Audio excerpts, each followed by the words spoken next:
Hi everyone, आज हम करेंगे एक्सरसाइज 9.1 का क्वेश्चन नंबर 10 क्लास 10th।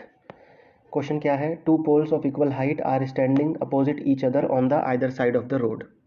दो पोल हैं, एक पोल मान लो यहाँ पर है और दूसरा पोल रोड के दूसरी अपोजिट साइड में है। दोनों की हाइट सेम है, दोनों की जो हाइट है वो सेम दे रखी है। यानी सपोज एक पोल की हाइट अगर h है तो दूसरे की भी h ही होगी, विच इज़ 80 मीटर वाइड। यानी रोड के बीच में दो पोल्स हैं और वो 80 मीटर वाइड की दूरी पर है। From a point between them on the road, यानी रोड के ऊपर किसी भी एक पॉइंट पर, लेट अस सपोज ये वाला वो पॉइंट है। The angle of elevation of the top of poles are 30 degree and 60 degree. जब इस पॉइंट से ऊपर की तरफ देखा गया पोल की तरफ तो एक तो एंगल बना है 30 डिग्री, और जब यहाँ से ऊपर की तरफ देखा गया तो वो एंगल बना है हमारा 60 डिग्री का। क्या निकालना है हमें? Find the height of the pole and distance of the point from the pole. यानी ये वाला जो पॉइंट है जो हमने एज्यूम किया है, ये जो पॉइंट है, इस पॉइंट की बात हो रही है, यहाँ से इस पॉइंट से लेके दूसरे पोल तक की दूरी कितनी है, या फिर पहले वाले पोल की जो दूरी है वो कितनी है, ये बतानी है। अब मानेंगे हम, लेट अस सपोज अगर यहाँ से लेके यहाँ तक का डिस्टेंस x है, ठीक है। अगर मान लो मैं x है और जो टोटल है वो 80 है, तो बचा हुआ जो डिस्टेंस बचा वो 80 माइनस एक्स ही तो हुआ, 80 माइनस एक्स, ठीक है। यहाँ से लेके यहाँ तक की दूरी 80 माइनस एक्स। ये 80 जो है कंप्लीट है। सपोज ये C है तो ये D है, C से लेके D तक की जो दूरी है वो 80 है, ठीक। और CP हमने x मान लिया लेट अस सपोज, और तो बचा हुआ जो PD बचा वो 80 माइनस एक्स हो गया। यहाँ पे ये 80 है, 80 माइनस एक्स। तो चलो निकालते हैं पोल की हाइट भी और distance of the point from the poles. Use करते हैं इसमें 10 60 निकालते हैं पहले। 10 60 इक्वल टू परपेंडिकुलर हमारा h है और बेस हमारा x है, तो 10 60 √3 होता है h अपॉन x। तो h इक्वल टू आ गया √3x। तो इसको मान लो पहली इक्वेशन।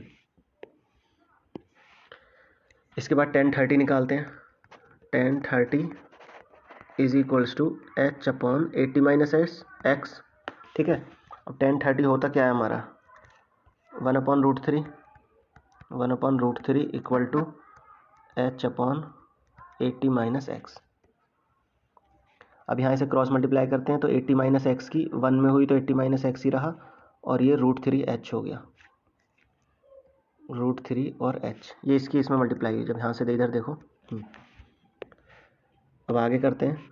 अब हम क्या करते हैं, h की जगह 80 माइनस एक्स तो ऐसे ही लिखा, h की जगह पे इक्वेशन नंबर 1 से √3x रख दो, तो √3x। तो 80 minus x is equals to, ये हो गया 3x। अब ये x उधर चला गया तो 80 equal to 3x plus x, तो 4x हुआ। यानी 4x इक्वल टू 80 और x इक्वल टू 80 अपॉन 4, यानी 4 टू जा 8, 20 मीटर। तो x की वैल्यू जो हमें निकालना था वो आ गई 20 मीटर, x की वैल्यू 20 मीटर आ गई। अब इसके बाद हमें क्या निकालना है, height of the pole. Height of the pole क्या होगा, अगर इक्वेशन नंबर 1 से देखें तो h इक्वल टू √3x है और x आया हमारा 20, तो √3 इंटू 20, तो ये आ गया 20√3 मीटर। एक सेकेंड रुको, 20√3 और ये मीटर, तो जो हाइट आ गई वो हमारी 20√3 आ गई। और जो x आया है, यानी कि जो पहले वाला पोल था, ये वाला पोल, और यहाँ तक की दूरी तो हमारी ये 20 आ गई, है ना।